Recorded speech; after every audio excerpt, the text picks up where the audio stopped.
The song was kind of a sermon. Yeah, it was a good one. um, so I am giving the Mother's Day message today, unfortunately. I always feel that the person who should talk about something is somebody who has experienced it. And although I have a mom, I'm married to a mom, but I'm not a mom, so I can't speak for mothers. But it landed on my day, and I'm not going to tell my wife that she has to give the sermon today just because it's Mother's Day. So I feel bad about that, but please bear with me, and I hope it's still a meaningful message. Do my best. So earlier this week, I went and did something fun and something I've never done before with some of the guys in the community. We went axe throwing, and it's kind of a cool experience. You go to a place and they show you how to throw the axe and where you stand, and then once you get good at the regular axe throwing techniques, they show you how to throw it underhand, and then they give you some throwing stars, and then they give you some knives to throw, and then you compete with each other. They make teams, and it was fun. It was a lot of fun, and I got a little too into it, and once you get the technique down, I discovered that no matter how hard you throw it, it pretty much always goes in. So I just, near the end there, I was getting really into it, and I was just throwing the axes as hard as I could, and it was really fun. And I didn't think anything of it. But then the next day, I was bending over to pick up something, and something popped, or I don't know what it was. And then I was just in pain for the rest of the day. And this morning, even I'm feeling better now, but and I think it's just a muscle thing. I don't think I hurt anything per se, but it was really hard to get out of bed, hard to take a shower. Just everything's painful. And it's just one of those stereotypical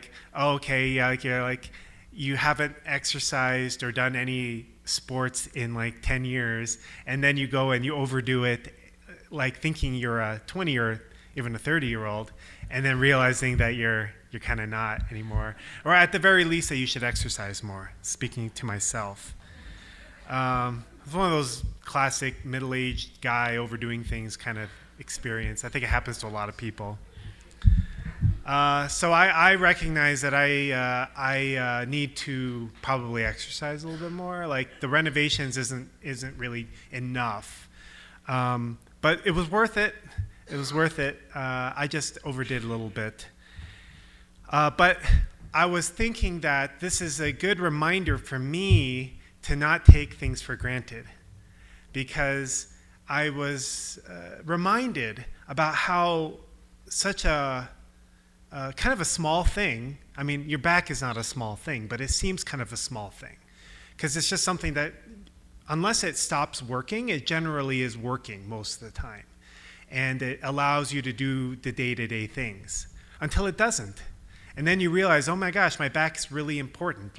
If my back's not working, I can't do anything. You can't go to the bathroom. You can't, enjoy a meal. You can't work on the computer. It's just really, really miserable. And I think that we take a lot of things for granted in our lives. That are actually more important in a lot of ways than our backs. We don't think about it that much, but when these things aren't working right, then you really feel it. It really affects the way we live our lives. Even if one small part of our body isn't working, a finger, a toe. Some of you have gone through some of this recently, where you had Jim, his eyesight he woke up one morning and he couldn't see, or an ear, a finger. Or I remember when I got COVID and I couldn't taste anything. That was the worst. That was worse than all the rest of it, because I realized that if I couldn't taste food, I had no desire to eat. It didn't matter if you were hungry, because it's just like shoveling dirt in your mouth. I mean, it didn't matter what the food was. It didn't taste any different than any other food. So it was Like even something simple like that it's just like we don't think about it having the ability to taste, but when it's gone, then you really, really, you feel it. So how much more should we really appreciate the mothers in our lives? And how much do we take them for granted? I think a lot. In the past, women weren't always free to do what they wanted in life.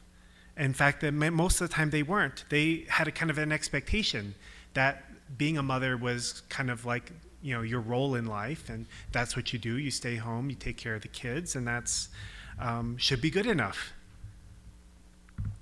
But things have changed a lot in society, and not just in the area of motherhood, but like a lot of things. We're kind of going through a big shift where we don't do things because that's the way we've always done them in the past, because they were societal norms or societal expectations, or because that's the way we had to live to survive. But now is a time where, more or less, for better or for worse, we kind of have a choice in how we want to live our life. And, a lot of people, instead of having, a lot of people are choosing not to have a family. A lot of women are choosing not to have kids. And a lot of other things. So people are having to decide, are these things that I want? Are these things that are really valuable to me? Or are these just things that we've always done and that's the way we should continue to do them? We're kind of having to make a choice, not because we have to, but whether it's something that I want to do, whether it's something that's valuable to me. Same with religion, right? A lot of people, in history, religion has been cultural. Right? Like, I'm a part of this culture. We're all Catholic or whatever, and by extension, so am I. Or this is what all my family does, so this is what I do too. But now, with kind of we've kind of moved away from that way of life, a kind of a tribal way of life. And a lot of times people don't live close to their families. People don't live, where they grew up. And more and more people are having to decide if, out of a decision, like, this is something that's valuable to me, not because it was something that was kind of handed to me. And in some ways, that's good, because that should come from our personal desire, not just because that's something that everybody does. But at the same time, it's as you have all experienced, it's kind of chaotic too. It has thrown everything into confusion in a lot of ways. Like, nothing is, it's just very unstable.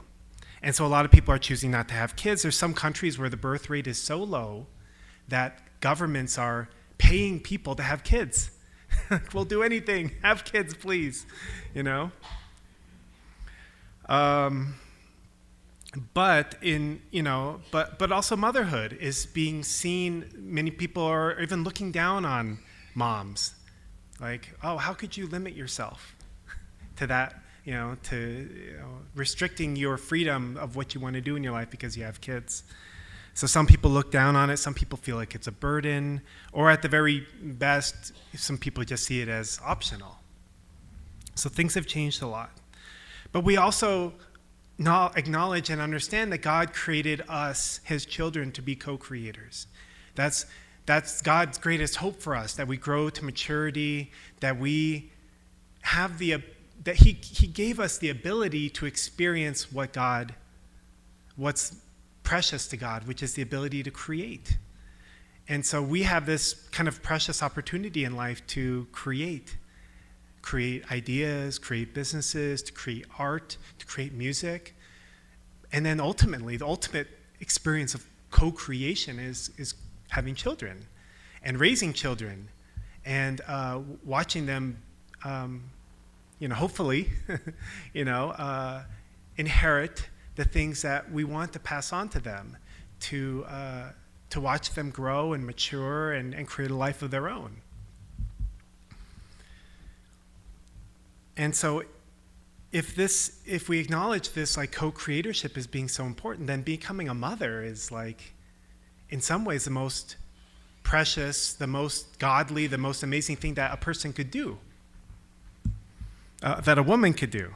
There's some confusion about that these days too.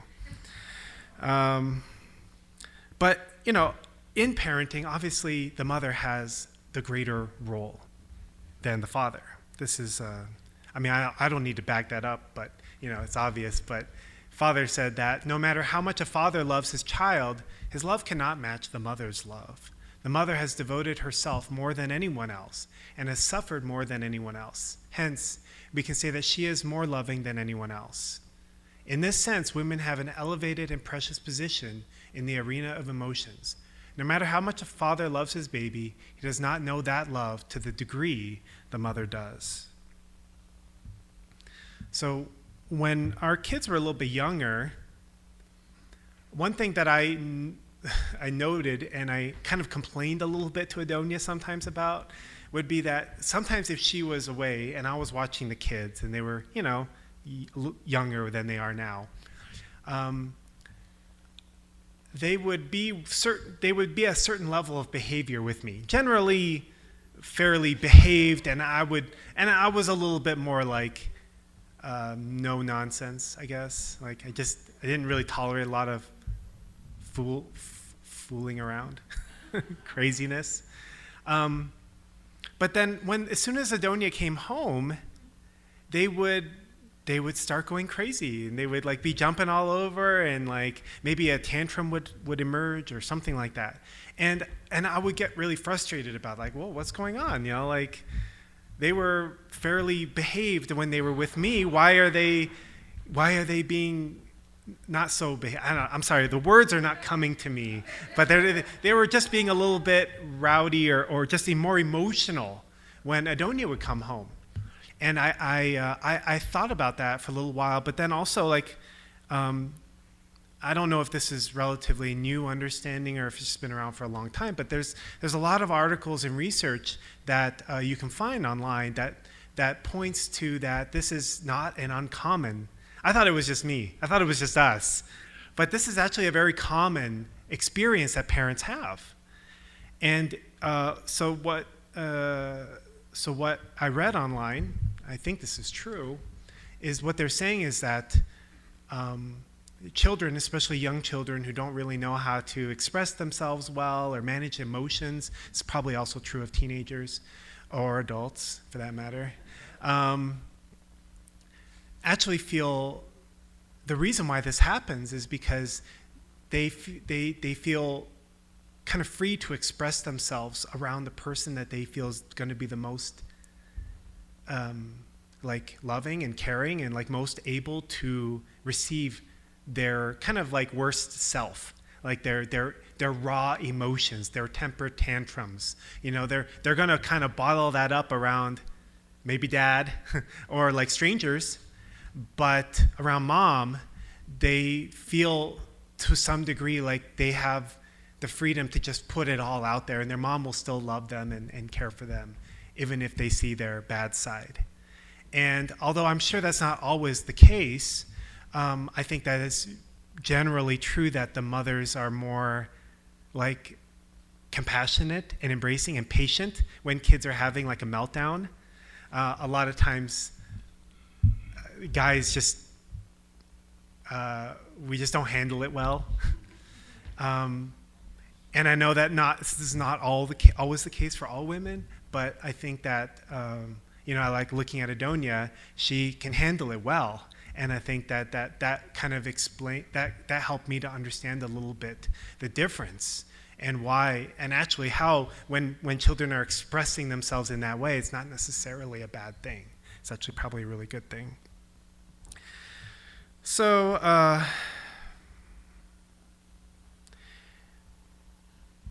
having that place to be safe and to be able to show that side of us that maybe we feel a little bit shamed about, even as adults, having somebody in our life that we can just bear it all to and be honest with is something that we actually don't often have the opportunity to do, or have the people in our life that we feel like we can actually be that around. It's actually really a precious thing. It's something that we take for granted. And we need to show our appreciation. We need to not forget that we don't want to just take those things for granted until they're not there. And then we realize how much we've lost, how much we don't have. The Bible says in Proverbs, it says, when your mother is old, show her your appreciation. And for children, your mother is always old, right? Always 20 or 30 years older than you, so it's always old, right? So you don't need to wait until they're in the nursing home or something like that. Oh, the Bible said when they're old, right? No. Any time is never too late or never too old to show appreciation, to express our gratitude, to let them know that we don't take them for granted, that we appreciate them being around, being there for us. So what do we appreciate? How do we appreciate our mothers and the people in our lives who represent mothers, aunties, mother figures, grandmas? First, one of the things that we can do is we can appreciate their effort. Parenting is difficult. Parenting is emotional. Parenting is demanding. Parenting is time-consuming. Parenting brings out all our insecurities of our shortcomings and the things that we have lackings with and the things that we haven't resolved with our own parents even. Nobody ever feels ready to be a parent. And so everybody tries their best. And we all fall short. So making that extra effort to really appreciate all the effort put in, all the energy put in. That's one thing that we can appreciate. There's also a lot of sacrifice involved in parenting. It's expensive, for one thing. There's actually many people today who really hesitate to have kids because it costs a lot of money. And it requires a constant effort to put your children's needs before your own. And that's not an easy thing to do. You think that as a parent that just comes naturally, but sometimes it doesn't. Sometimes it takes a consistent effort. Sometimes you just want your own space. You want your own life. And you give up to some degree a lot of that when you become a parent. So it's an incredible commitment. And whenever possible, we need to make that effort to really appreciate the sacrifice. At some point in all of our lives, we become aware that our parents have shortcomings. But more than that, we become aware, and this can happen actually at multiple points in your life. We become aware that my parents aren't able to always help me through the things that I'm dealing with in life. Challenges that I may be going through in school, or challenges of things that are going on inside of me. We realize that my parents maybe don't always have some of those things figured out. Don't always have the ability to guide me through these and help me navigate through these difficult times. That can be really painful. Maybe some of you even have memories of those moments where you just realize, like, oh, that's a little disappointing, or like, I wish my parents could be everything for me all the time. Like when your children are really young and they just idolize their parents, right? But it's also part of our journey too.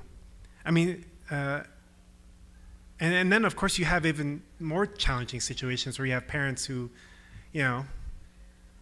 despite, I'm sure, their inner conscience and original mind and desire, actually do active harm to their children.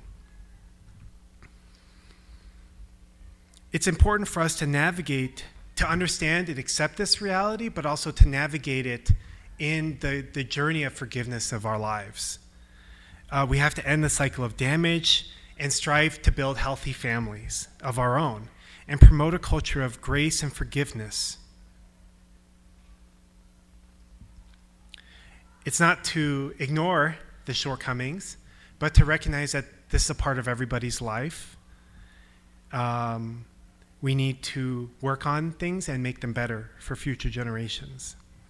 So this is a quote from our founder. He said, "The world has lost its homeland. How can the world's people, a global domain of the displaced, return to their homeland? God knows the answer to this question. His providence sends the Messiah to the earth, who is to lead the displaced people to their homeland. After they have returned home, religion and all its customs will be unnecessary. Tearfully embracing your mother and father is the best form of worship, the fulfillment of everything God desires. Even if heaven and earth experience upheaval 10 million times, if the unity of 3 generations, grandparents, parents, and children, is as strong as an iron fortress, and if they serve God as their core, then wherever they are, they will be the one seed through which the kingdom of heaven can be realized. They themselves will be that. This can be said to be the origin of the seed of God's love and the seed of God's life. We need to find our way to it. Otherwise, there will be no hope for the kingdom of heaven on earth, the heavenly kingdom of peace, or the world of happiness and freedom." So, my main message today is just to remind us to never take the important things in life for granted. And the things in our life that many times we value and appreciate the most are things that are just kind of always there for us. Like, we don't realize how difficult life would be without them.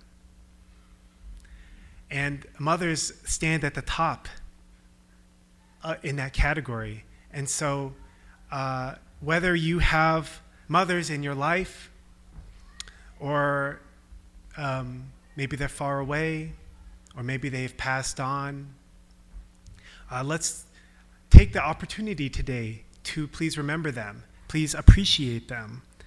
Take some time and make sure that they're acknowledged. Thank them for what they've done for you in your life. Find gratitude in your heart if it's difficult, if things are difficult. Whether it's in person or a video call or a letter or a prayer, let's take some opportunity today. It's gloomy, but we can make it beautiful through our relationships. And if take out for dinner, take out for lunch, these are wonderful things to do. So that's my message today. Please join me in prayer. Good morning, our dearest Heavenly Parent. Thank you for this day. Thank you for each and every one of us that could be here, could come together to support one another, to refocus our lives on you for the week. Heavenly Parent, we don't want to take our mothers for granted, but just like many other things in life, we often do. And we know that the family and the family relationships so core to your hopes for our lives, Heavenly Parent. When you first created human beings, when you first created your children, you never envisioned or imagined that things would be this way, and that we would have to make so much effort to appreciate people in our lives, and that we'd have to make so much effort to forgive and to acknowledge people and to make amends for broken relationships and challenges, Heavenly Parent. But you envisioned that each and every one of us would experience love in all of our relationships. And we can still have that, but we have to work hard for it, Heavenly Parent, and we have to be reminded to not take special people in our lives for granted, to not take you for granted, for the things that you do, for the way that you've led us and guided each and every single one of us to be here at this moment today, Heavenly Parent, and how you're out there, you're guiding all of your children. You're working behind the scenes and not even being recognized for it, Heavenly Parent. But I pray that we can do our best, that we can humble ourselves, we can be grateful, and that we can start by expressing that to the people in our lives, Heavenly Parent. Let go of whatever frustration we may be holding on to, or things that we want to fix or make right, and refocus ourselves on what is really important, Heavenly Parent. And I know that you will work in those relationships. You will work in our lives through those efforts. So I thank you, and I offer His prayer in our names, Blessed Center families. Amen and adieu. Thank you.